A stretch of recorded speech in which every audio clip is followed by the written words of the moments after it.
Hello again, friends. In this episode, we will listen to the story of human pilot Oliver and alien woman Hazel, so sit back and enjoy the story, friends. Happy viewing. "My mom likes you, human," said the alien child, and his alien mother blushed bright red with embarrassment.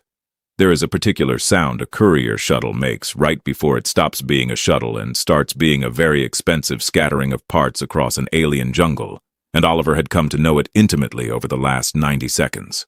It began as a polite cough somewhere behind the reactor housing, graduated to a shriek, and finally settled into the low, resigned groan of machinery that has thought the matter over and decided it would rather be anywhere else. Oliver, strapped into a pilot seat that had been designed by someone who clearly hated the human spine, had time for exactly one coherent thought as the canopy of Kaltha rose up to meet him like a green fist. I really should have read that maintenance warning instead of using the datapad as a coaster. The crash itself he remembered only in pieces. A wall of leaves the size of continents. The screech of the hull peeling like an overripe fruit. A branch punching clean through the cockpit and stopping, with the exquisite cruelty of physics, 4 centimeters from his nose. Then the world tilted, went the deep purple of unconsciousness, and quietly folded itself away. When it unfolded again, he was being dragged. This was, in itself, information. Dragging implied a dragger, and a dragger implied that something on this moon had looked at his limp, unconscious body and thought, "Yes, I'll take that home." He cracked one eye open and got a swimming view of dense undergrowth sliding past, an arm hooked under his shoulders. And this was the part his concussed brain snagged on, a hand, green. Not the mottled green of camouflage or the sickly green of a man who's eaten bad shellfish, but a clean, deep emerald, the color of a bottle held up to the sun, with faint, darker lines threading across the skin like the veins of a leaf. "You're heavier than you look," said a voice above and behind him, in accented but perfectly serviceable trade standard. "Which is remarkable because you look like something the river spat out." "Thank you," Oliver managed. His tongue felt like it had been replaced with a wet sock. "I moisturize." The dragging stopped. There was a pause, the particular quality of pause that meant the dragger was reconsidering the wisdom of the whole enterprise. Then, with a grunt, he was deposited none too gently against something firm, and for the first time, he got a proper look at the person who had decided he was worth the effort. She was tall, and she was green, and she was looking down at him with the expression of a woman who has found a stray animal on her doorstep and is doing sums about how much it will eat. Her hair was dark and bound back off a face that was, allowing for the emerald skin and the elegant dark lines curving down one cheekbone and along both forearms, entirely and disarmingly human in its architecture. A straight nose, a hard mouth, 2 sharp and unimpressed eyes, and her ears swept back and up into long, tapering points, elf-like. The sort of ears that in the old stories belonged to creatures who lured travelers into hills and never let them out again. At the moment, those ears were angled back in what Oliver would later learn was the Vorreth equivalent of a deeply arched eyebrow. "You fell out of the sky," she said. It was not a question. "In a machine that is now burning down half of the eastern slope. Do you have any idea," she went on, folding her arms, "how long it took me to convince that slope to stop being on fire the last time an off-worlder came through here?" "In my defense," Oliver said, propping himself upright against what he now realized was the wall of a small, sturdy dwelling built half into the roots of an enormous tree. "The machine was on fire first. I was mostly a passenger by the end. Ask the machine. The machine is dead. Then it can't contradict me, which frankly is the ideal witness." Somewhere off to his left, from around the corner of the little house, came a sound he had absolutely not been braced for. A giggle, high, delighted, unmistakably a child's. A small face appeared at the edge of the doorway, the same emerald skin, the same tapering ears, but round and bright, and utterly without suspicion, peering at him with the frank fascination of a boy who has just been handed the most interesting toy of his young life. The child said something rapid and musical in a language Oliver didn't know, then switched, proudly, to trade standard for the alien's benefit. "He's pink," the boy announced, as though reporting a scientific triumph. "He is," the woman agreed grimly. "Can we keep him?" "No." Oliver raised one aching hand. For the record, I'd like it noted that the pink one gets a vote, and the pink one has questions. Namely, where am I? Who are you? And is there any chance at all that this planet has water that isn't currently on fire? The woman regarded him for a long moment. The insects hummed in the wet green air. Then she crouched, so they were eye to eye, and when she spoke, her voice had gone very flat and very clear, the tone of someone laying out the terms of a treaty she has no intention of renegotiating. "You are on Kaltha," she said. "This is my home. My name is Hazel, and that," a nod at the beaming boy, "is my son, and he is not keeping you. You may have water. You may rest until you can stand, and then you will fix whatever calls your people to fetch you, and you will go." Her ears flicked once decisively. "You are a guest beneath my roof, human. Nothing more. Do we understand each other?" Oliver looked at her hard eyes, and at the burning slope, and at the small green boy vibrating with joy at the doorway, and at the 4 centimeters of luck that separated him from a branch through the skull, and he decided with the last clear thought his rattled head had in it, that this was going to be complicated. "Perfectly," he said. "Could I trouble the pink one's host for that water now? It's been a very educational afternoon."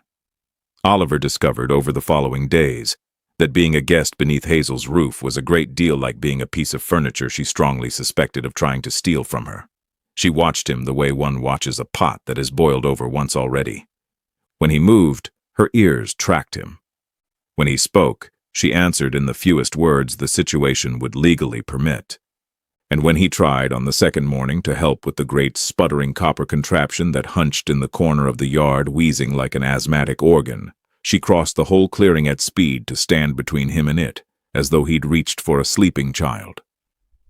"That," she said, "is the water purifier. It does not need your help." At that precise moment, the purifier gave a mournful clank and produced, from a spigot meant for clean water, a thin dribble of something the color and enthusiasm of swamp. Hazel looked at it. Oliver looked at it. The purifier, sensing it had let the side down, hissed and fell silent. "It does not need much of my help," Hazel amended, with the dignity of a monarch conceding a very small province. The thing was Vorreth made and beautiful in the way old machines are beautiful, all hand-beaten metal and clever little valves, but somewhere in its guts, a regulator had died and been replaced, badly, with wire and hope. Oliver spent the afternoon cross-legged in the mud with its housing open across his knees, and here at last was ground he understood. Ships he could not always keep in the sky, as recent events had established, but the small, dumb, honest logic of a broken machine. This pipe goes here. This current wants to flow there. This poor, exhausted coil has simply given up. This he could read like a bedtime story. He salvaged a coupling from the shuttle's wreck, a filament of superconducting thread from a control run that would never control anything again, and by dusk, the purifier was gurgling out water clear enough to see the bottom of the cup. Hazel filled a cup, drank, and said nothing for a long moment. "It has not run this clean in 4 seasons, she admitted, to the cup rather than to him. "You're welcome," Oliver said. "I did not thank you. You were about to. I could see it forming. It was right there, halfway up your throat, and then your pride caught it like a hunter catches a bird." He grinned. "Vicious thing, your pride. Beautiful plumage, though." Her ears flicked back, but the corner of her mouth did something it hadn't done before, something it seemed almost annoyed at itself for doing, and she turned away before he could be sure of it. The boy, Luca, that was his name, a bright small comet who orbited Oliver with tireless devotion, was rather less guarded than his mother. Luca thought Oliver was the finest thing to fall out of the sky since rain. He followed him everywhere, gravely handing him tools of the wrong size at the wrong moments, and demanding, with the relentless appetite of the young, stories of the worlds beyond the moon. In return, Oliver taught him the great cultural treasures of humanity, by which he meant terrible jokes. Why did the smuggler cross the asteroid belt? What do you call a moon with no manners? Luca received each one as revealed scripture, laughed until he fell over, and then repeated them at dinner with the timing utterly demolished, which somehow made them funnier, and which made Hazel press her lips very hard together and stare fixedly at her food. It was over one of those dinners, with the twin suns bleeding orange through the canopy and the insects tuning up for the night, that Oliver learned the first true thing about her. Luca, sleepy and bold, had reached out and traced one of the dark lines curving down his mother's forearm and asked why Oliver didn't have any. And Hazel had gone still. That particular stillness Oliver was beginning to catalogue, and said only, "They are clan marks. They say which house you belong to, which house you may lean on, and which must lean on you." She looked at the lines as though they belonged to someone she used to know. Humans do not have houses like that. "We have houses," Oliver said gently. "They just tend to have leaky roofs and an uncle nobody talks to.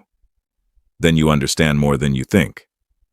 She rose, gathered the bowls, and the subject was closed with the finality of a door. But he had seen it, the way her fingers had touched those marks, not with pride, but with something closer to a bruise.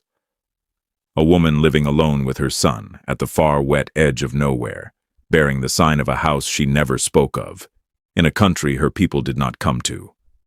Oliver was a courier, not a philosopher, but even a courier can read the shape of a thing by the shape of the hole it left. He fixed the roof next, because storm season was coming, and because it gave his hands something to do while his head worked. He was up among the great branches lashing new thatch when he found her watching him from below, arms folded, ears neutral, her whole posture a fortress with the drawbridge merely rusted rather than truly welcoming. "You do not have to do that," she called up. "You are leaving. The moment your machine calls your people, you are leaving. Do not build things you will not stand under." "I know," he said. And he did know. In the corner of the house, his rescue beacon sat blinking its slow, patient green, charge climbing by fractions of a percent each day toward the moment it would reach up and haul him back to the sky and his life and the whole vast, indifferent human galaxy that was, presently, missing one courier and hardly noticing. He knew exactly how temporary he was. "Old habit.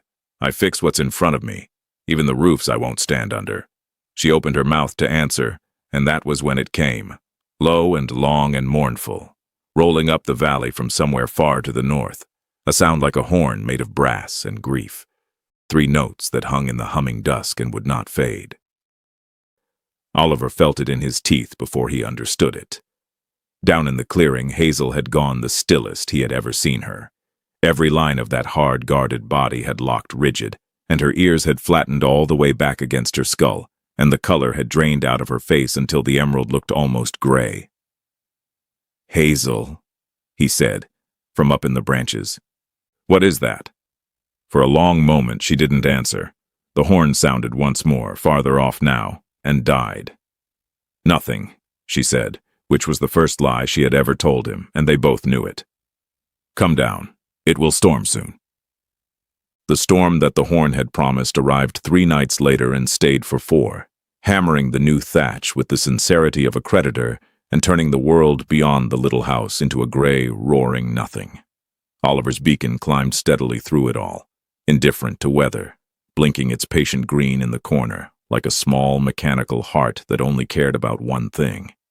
He had stopped looking at it. This was a deliberate act, the not looking, and it took more effort than looking would have, which told him something he chose not to examine. They were shut in together, the 3 of them, and something in the enforced closeness had worn a little of the edge off Hazel's guard the way a river wears a stone. Not gone, never gone, but smoothed. She let him tend the fire now without hovering.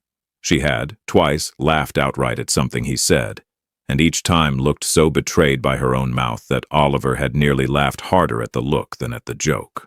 Long evenings they sat, while the storm shouldered against the walls, and the small domestic machinery of survival, mending, cooking, the endless patient work of keeping a home from being reclaimed by the jungle, filled the silences that neither of them quite knew how else to fill. On the 4th night, the last night of the rain, Luca broke his skimmer. It was his most treasured possession. A little Vorreth toy of carved wood and salvaged tech that hovered a hand's width off the floor and could be sent zipping around the room until it inevitably collided with something, which on this occasion had been the leg of the cooking table. It fell out of the air with a sad electronic sigh and did not get up again. Luca's face performed the whole tragic arc of childhood grief in about 2 seconds, and before the wail could fully launch, Oliver held out his hand. "Give it here, Comet. Let's have a look." So there he sat, cross-legged by the fire with the broken skimmer open across his knee and a bent pin held between his teeth, coaxing a hair-thin lifter coil back into place by the amber light. Luca had wedged himself in against his side to supervise, chin on Oliver's arm, breathing the loud, focused breath of a boy watching a miracle be performed.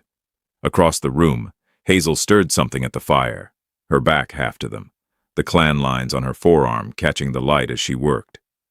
The rain had softened to a hush.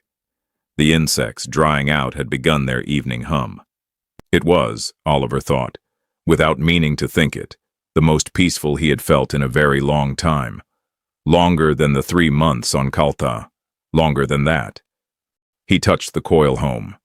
The skimmer shivered, hummed, and rose an inch off his palm. Luca gasped as though the dead had walked. And then the boy looked up at him, up at his mother, back to him, with the terrible sunlit honesty that belongs only to the very young, who have not yet learned that some true things are meant to be kept behind the teeth. He smiled a wide green smile, entirely pleased with himself, and said, in careful, deliberate trade standard, so that no one in the room could possibly misunderstand, "My mom likes you, human." The words fell into the warm, insect-humming air and simply hung there, refusing to leave. Oliver did not move. The skimmer purred on his palm. At the fire, Hazel's spoon stopped. She did not turn around, not at first. But Oliver watched the color climb the back of her neck and pour up into her cheek, a deep, glowing red, extraordinary against the emerald, the flush rising through the green like sunset caught under water. And he understood in that instant that whatever the Vorreth were, they blushed. And they blushed in a way there was no hiding at all. Her ears went back, then flushed red at their very tips.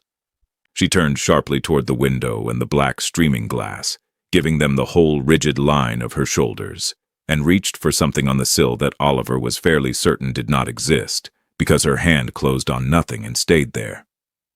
"Luca," she said. Her voice had gone strange and tight. "Bed." "But you do," the boy protested, wounded by injustice. "You said his jokes were—" "Bed." Luca went, grumbling, clutching his resurrected skimmer to his chest, and the ladder to the loft creaked under him. And then there was only the two of them and the fire and the dying rain and a silence with a shape to it now, a silence the boy had drawn in the air and left for the grown hearts to sit inside. Oliver did not say the clever thing. He had a dozen of them, always did. They lived at the front of his mouth like coins in a slot, and for once he let them all stay where they were. He only watched her, the way she stood with her back to him and her hand on nothing, the way the red would not leave her face, the way her fingers had begun, very slightly, to tremble against the sill, and he understood, all at once and completely, what all the sharpness had been for, the fewest words answers, the fortress with the rusted drawbridge, the woman who dragged a stranger out of the wreckage and then spent 3 months insisting he was nothing. Nothing. Only a guest. It had never been that she felt too little. It had been the exact and precise opposite. And she had built every wall she had to keep him from seeing it. Outside, through a tear in the fleeing clouds, the twin suns had sunk low and red to the edge of the world, and the light came through the wet window and lay across the floor between them like something spilled. Neither of them dared break the quiet the boy had so innocently begun. Oliver drew a breath to try, to say her name at least, to say something worthy of the moment, and that was when the beacon chirped. It was a small sound, a bright, cheerful, mechanical chirp from the corner of the room, and then a second, and its slow, patient green light stopped blinking and burned instead a steady, triumphant, unbroken gold. Full charge. Ready. Reaching up through the clearing sky to the whole vast, indifferent galaxy to say, here he is, come and fetch him, come and take him home. Hazel's shoulders went rigid all over again. She did not turn. Oliver looked at the gold light. He looked at the red still fading in her cheek. Neither of them said a single word about the sound, but the fire popped, and the rain whispered its last against the roof, and they had both unmistakably heard it. Neither of them spoke of the gold light in the days that followed, which is a remarkable thing to not speak of, given that it sat in the corner of a one-room house burning steadily away like a small, smug sun. They developed, without discussion, an elaborate choreography for pretending it wasn't there. Oliver would look at it, then look away. Hazel would walk past it with the studied unconcern of a woman walking past an old lover at a market. Luca, who had no such delicacy, asked cheerfully every morning whether the light meant Oliver was going away today, and every morning the temperature in the little house dropped by several degrees, and somebody found urgent work to do. Oliver could have activated it. That was the thing that gnawed at him in the long, humid nights. One press of his thumb and the whole indifferent machinery of human rescue would grind into motion. A ship, a tether, a long fall up into the sky and back to a life that was, admittedly, mostly cargo manifests and freeze-dried noodles, but was his and was safe, and did not contain a green-skinned woman who blushed like a sunset and then hated herself for it. He did not press it. He told himself he was waiting for the weather. The weather was fine. He was, in fact, standing in the yard inventing a reason to look at the sky when the sky answered him first. They came down out of it the way he had, except that they meant to. 3 lean grav sleds, dark Vorreth craft that moved through the canopy with an unhurried predatory grace, settling into the clearing on jets of pale blue fire that hissed against the wet ground. Oliver's first thought, absurdly, was that they were beautiful. His second thought, as armed figures in dark clan leathers rose from the sleds with the horn slung among them, that horn, brass and grief, the horn from the valley, was that he had left the good wrench inside. Luca came skidding out of the house, took one look, and went the color of old moss. He did not run to the strangers.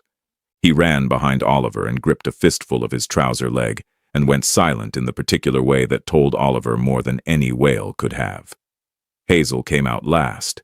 She had a Vorreth blade at her hip that Oliver had never once seen her wear, and she wore it now like a woman putting on a face she had hoped to keep in a drawer forever.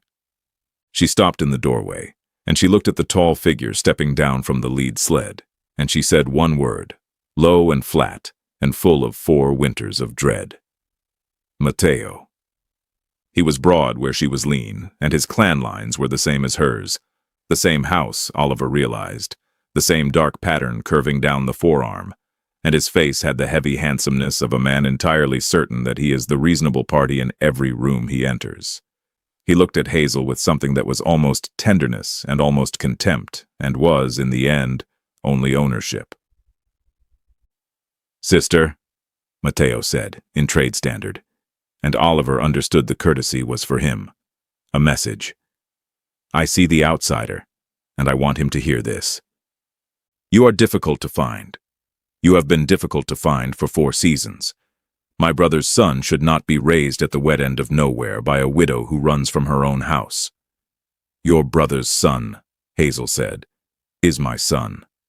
By blood, he is Vorreth's. By law, he is Vorreth's house's, and Vorreth is dead." Matteo spread his hands, reasonable, always reasonable. "The law is not cruel, Hazel. A widow keeps nothing of the husband's line. The boy returns to us. You may even come with him and be kept, and be forgiven the running. That is generous. That is more than the law owes you." And there it was, the whole shape of it, the whole, and the thing that had left it. This was why she hid at the edge of the map. This was the horn she had gone gray at. This was what all the walls had truly been for, long before Oliver ever fell out of the sky. Not a bruised heart, but a stolen future, a woman who had fled a law that would take her child and hand him to the very house she'd escaped, and who had learned, the hard way, that needing anyone at all was a door someone could come through. Oliver was aware, distantly, that the smart thing, the only sane thing for a courier with a fully charged beacon and no dog in this fight, was to go inside, press his thumb to the gold light, and let the sky take him up and out of a family quarrel 4 seasons and several centuries of Vorreth law deep. He was aware of this the way one is aware of good advice from a person one has already decided to ignore. He stepped sideways instead, and put himself in the gap between Matteo and the doorway, with a small green boy welded to his leg, and heard his own mouth begin talking before his brain had fully signed off on it. "Sorry. Hello, Oliver Human. Terribly sorry to interrupt the ancestral paperwork," he said, and gave the whole clearing his very best smile, the one he used for customs officials and creditors. "Only I feel I should mention, in the interest of transparency, that this house currently falls under a, protection, human protection, salvage claim. It's very boring and legal, and I'd hate to bore armed people with it. But the short version is that the boy, the woman, and the roof are all presently under the jurisdiction of the Human Courier Authority, on account of my ship being scattered decoratively across your eastern slope, and I really would not recommend touching any of it without a great deal of paperwork you do not want to file." There was a silence. It was a magnificent silence. Every dark-leathered head in the clearing turned to look at the pink alien who had just invented an entire body of interstellar law on the spot. Matteo studied him for a long, long moment, the way one studies an insect that has done something unexpectedly interesting before one decides whether to squash it. Then, slowly, he smiled, and it was not a good smile. "You are bluffing, human," he said. "I can smell it. But you are bold, and my brother liked bold things, so I will be generous with you too." He turned back toward his sled, and the horn-bearer with him, and paused at the edge of the pale blue fire. "You have until dawn. Sleeve in your salvage or stay in the ground, it is nothing to me. But when the suns rise, I take the boy, Law, Roof, and Pink Man be cursed." He glanced once at Hazel, and the tenderness was gone entirely now. "Say your goodbyes, sister. Dawn." The sleds rose on their hissing fire and were gone into the dark canopy, and the clearing was very quiet, and somewhere a single insect started up again, hesitantly, as though unsure whether it was still allowed. Oliver looked down at the boy on his leg, and up at the woman in the doorway, whose hard eyes were fixed on him now with an expression he had never seen there before. Not suspicion, not anger. Something far more dangerous. Hope. "Right," he said a little unsteadily. "So, that went about as well as could be expected. Anyone else feel we might want a plan?" The plan, such as it was, came together in the small hours by the light of the beacon Oliver still had not pressed. Hazel put Luca to bed with a story and a lie. Everything is fine. Comet, sleep. And then came down the ladder and stood across the fire from Oliver with her arms folded and the fight gone out of her posture in a way that frightened him more than any of her sharpness ever had. "I cannot win this," she said. It cost her something to say it. He could see the words being pried loose one at a time. "You should know that before you build me another roof I will not stand under. Matteo has the law, and the sleds, and 6 armed kin, and I have a blade I have not drawn in 4 seasons, and a house at the edge of the world. The law is the law.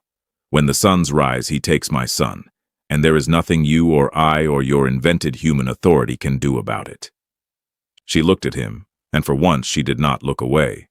"So press your light, human. Go home. There is no reason for you to be in the ground over a boy who is not yours, and a woman who told you 100 times you were nothing." Oliver considered this.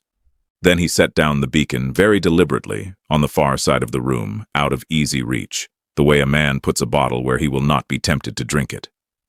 "See, that's the flaw in your reasoning," he said. "You keep telling me I'm nothing. You've been telling me since you dragged me out of the wreck, and I've decided, after careful review, that you're a liar." He grinned, though it wobbled at the edges. "Also, I don't intend to be in the ground. I intend to cheat. I'm very good at cheating. It's practically the whole skill set of a courier. Arrive late, blame the weather, and never let the customs officer see the second manifest. This is not a customs officer. This is Vorreth law." "No," Oliver said, and here his voice changed, and the wit dropped out of it for just a moment. "It's a man. Laws don't come to your door at dawn, Hazel. Men do. And men can be bluffed, and shamed, and made to feel very small in front of their own kin, and I have spent my entire adult life making powerful people feel small in front of witnesses. It is, if I'm honest, my only real talent." He was already up, already pulling on his jacket. Now, your law says a widow keeps nothing of the husband's line. Fine. But does it say what happens when the husband's own house is shamed before its own blood? When a claim is made and cannot be made good in front of witnesses? Because law, in my experience, cares less about what's right than about who's watching.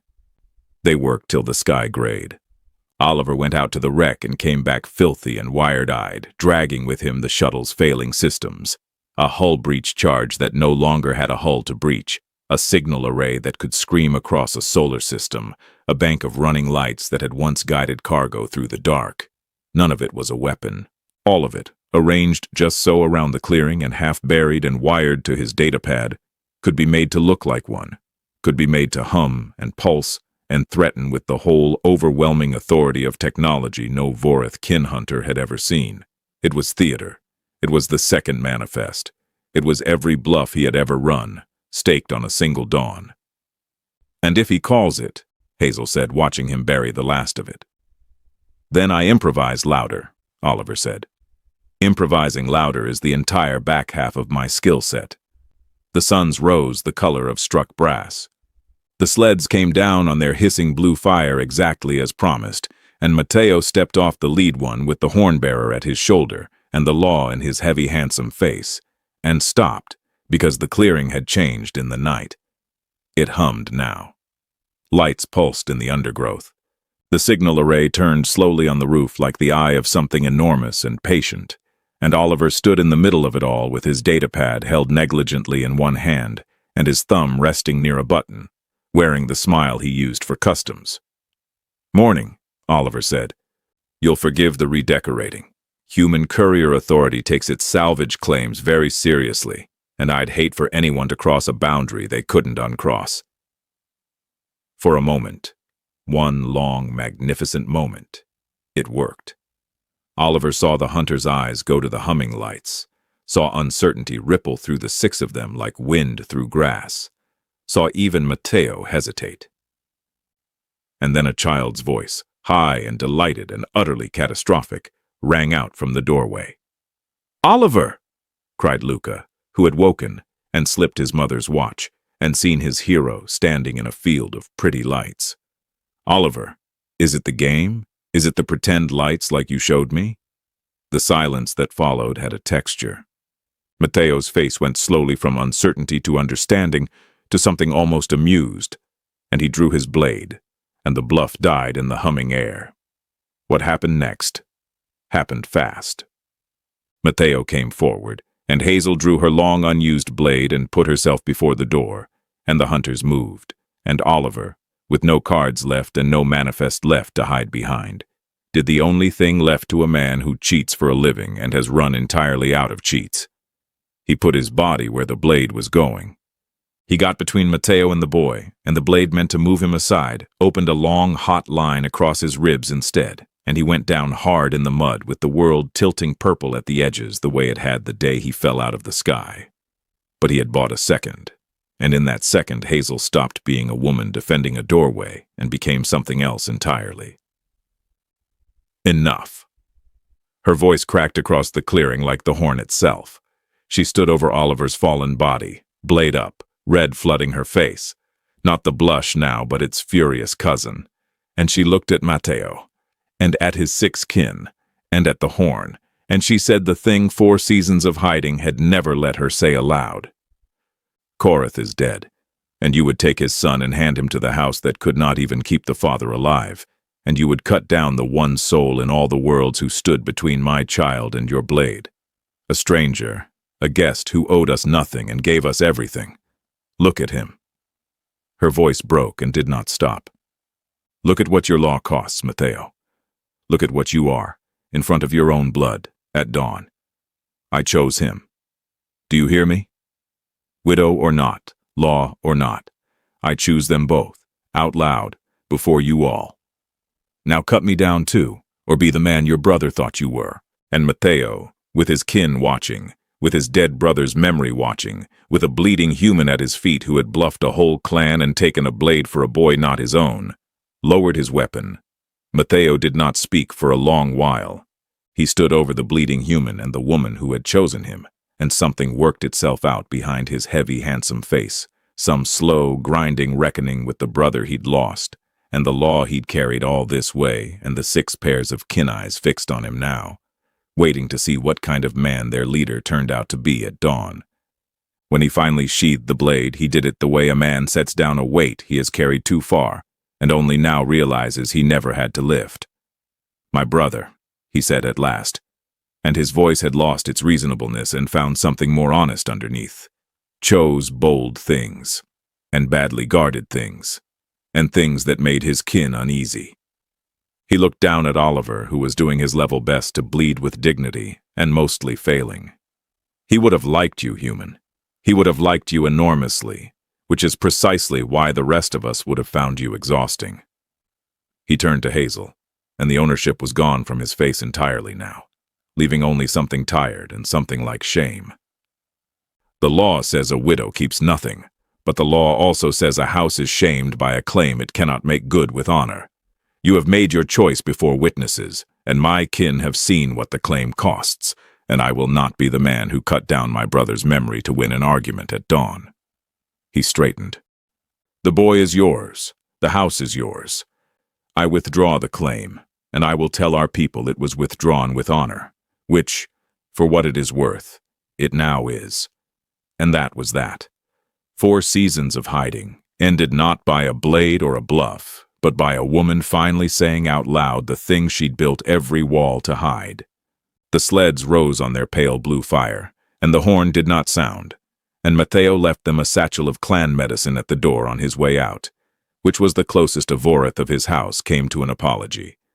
And then the clearing was quiet, and the suns were up, and Oliver was still, inconveniently, bleeding. He mended slowly. Vorreth medicine turned out to be humbling stuff, and so did being nursed by a woman who had spent 3 months insisting he was nothing, and now could not seem to leave the room he was in. Hazel was terrible at tenderness the way she was terrible at thanking people. She did it sideways, gruffly, disguised as scolding. "Hold still. You are the worst patient on this moon. You fell out of the sky and you have been falling ever since, and I am tired of catching you." But her hands were gentle over the long, healing line on his ribs, and once, when she thought he was asleep, he felt her touch the clan mark on her own forearm, and then, very lightly, the place over his heart, as though measuring something. He kept his eyes shut and his mouth, for once in his life, entirely closed. Luca, unrepentant author of the whole catastrophe, brought his mended skimmer to Oliver's bedside every single day and flew it in devoted loops around the room and told the story of the pretend lights to anyone who would listen, growing the legend with each retelling until, by the 3rd day, Oliver had personally frightened off an entire army with lightning from his hands. Oliver did not correct him. Some manifests are better left unamended. It was on the 9th day, when he could stand again, that the sky finally kept the promise the beacon had made. A human rescue ship came down through the canopy, sleek, gray, insultingly punctual after 3 months, and hung above the clearing on its thrusters and lowered a tether, and a bored voice crackled over the comm asking whether the stranded courier required extraction. Over. Oliver stood in the clearing and looked up at his one-way home. His life was up there. His actual safe, sensible life of cargo manifests and freeze-dried noodles and a galaxy that had misplaced him and would take him back without comment. He thought about the man who had fallen out of that sky 3 months ago, a man who fixed what was in front of him and never stood under the roofs he built, who arrived late and blamed the weather and never let anyone see the second manifest, who had spent an entire adult life passing through and belonging nowhere and calling it freedom. Then he looked at Hazel, standing very still in the doorway with her hand closed on nothing, wearing the exact expression she'd worn the night her son gave her away, and at the small green comet vibrating with terror beside her, who had gone silent again in that way that said everything. Oliver keyed the comm. "Yeah," he said. "Tell them the courier's dead, scattered decoratively across the eastern slope. No survivors." A pause. "And tell them the salvage claim stands." The bored voice, after a moment, allowed as how it would file it that way. Over. The tether withdrew. The gray ship rose and turned, and climbed up through the tear in the canopy, and out into the vast, indifferent galaxy that was, once more and now permanently, missing one courier and hardly noticing it all. Oliver watched it go and felt not the falling sensation he'd braced for, but its exact opposite, the strange, solid, terrifying feeling of a man who has, for the first time in his life, decided to stand still. "You waved off your ship," Hazel said. She had crossed the clearing without his noticing. The red was climbing her face again, the sunset underwater flush she could never hide. "You are an idiot. You had a way home." "I fixed the roof," Oliver said. "Turns out I fixed it for me. Habit's a funny thing." He looked at her, at the hard eyes gone soft, at the clan mark that had meant a stolen future, and now, he thought, might come to mean something else, some new house with a leaky roof and a pink uncle nobody could explain. "You dragged me out of the wreck, Hazel. You've been trying to drag me back to it ever since, telling me I was nothing, a guest, temporary. And I've decided, after careful review, that you're the worst liar I have ever met, and I've met customs officials." For once, she did not turn away. The corner of her mouth did the thing it had always been annoyed at itself for doing, and this time she let it. "You talk too much, human. So I'm told. Constantly. By you, mostly." Luca, who had been holding his breath through the whole exchange, understood before either of them said another word that the pink one was staying, and detonated with joy, and flung himself at Oliver's mended ribs hard enough to nearly undo 9 days of Vorreth medicine, shouting that he'd known it all along. His mom liked the human, and now the human was theirs, and could they keep him? Could they keep him? And Hazel, proud, guarded, emerald Hazel, who did not trust outsiders and had built her whole life around never needing one, looked at the pink alien with her sun wrapped around him, and the gray ship gone from the sky and the twin suns climbing gold above the clearing, and she did not tell the boy no. "Yes," she said very quietly, the red still glowing in her cheeks and something finally at peace behind her eyes. "Yes, I think we'll keep him." Oliver crossed a galaxy of empty space and never once landed anywhere that held him. He fixed 1,000 things and stood under none of them. He called that freedom, the way we all do sometimes when leaving is easier than staying, when passing through costs less than being known. And then he fell out of the sky onto the one moon he couldn't leave, and learned that the walls a person builds against you are almost never about how little they feel. They're about how much. Hazel spent 3 months insisting he was nothing, a guest, temporary, and every sharp word was a lock, and behind every lock was the same quiet terror we all carry, that if we let someone in, we hand them the power to leave, that needing anyone at all is just a door someone can walk back out of.